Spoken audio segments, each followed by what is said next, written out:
দাঁড়াও দাঁড়াও, বলছি কেন মুখের মধ্যে কাপড় পেঁচিয়ে রেখেছি। পুরো ভিডিওটা দেখতে থাকো, তাহলেই কিন্তু পুরোটাই বুঝতে পারবে। এদিকে দেখো, বুনু সম্পূর্ণ লাবড়া কেটে দিয়েছিল। অলরেডি ভাজা 5 রকমের ভাজা, সেটাও কিন্তু বুনুই কেটে দিয়েছিল।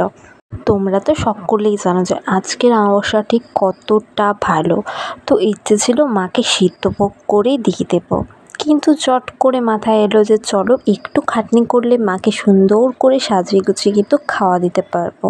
সেজন্য সারাদিন উপোস করে মার জন্য কিন্তু একদম মুখে কাপড় বেঁধে রান্না করা শুরু করে দিয়েছিলাম। যেহেতু সারাটা দিনই বকবক করতেই থাকি, তো ভাবলাম চলো মুখেই কাপড় বাঁধা যাক।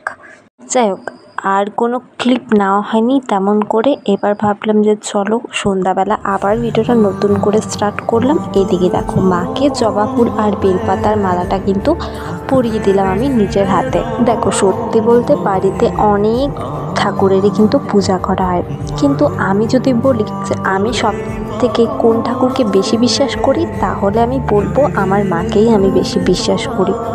কারণ আমি যেখানেই বিপদে পড়েছি মাকে ডাকতেই মা কিন্তু সেই বিপদটা কাটিয়েও দিয়েছিল। এবার দেখো, আমি কিন্তু পুজো করতে বসে গেছি। এই অমাবস্যাতে কিন্তু ঠাকুরমশাইকে একদমই আনি না, কারণ আমি নিজের হাতেই পুজো করতে ভীষণ ভালোবাসি।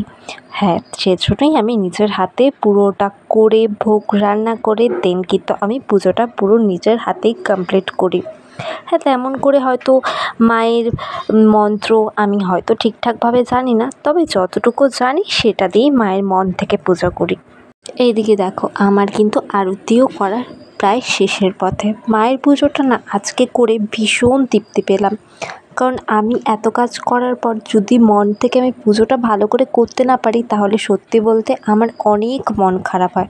তো চলো, সারাদিন অনেক খাটনি হয়েছে, এবার আমি একটু রেস্ট নিই। তাহলে টাটা, দেখা হচ্ছে নেক্সট ভিডিও।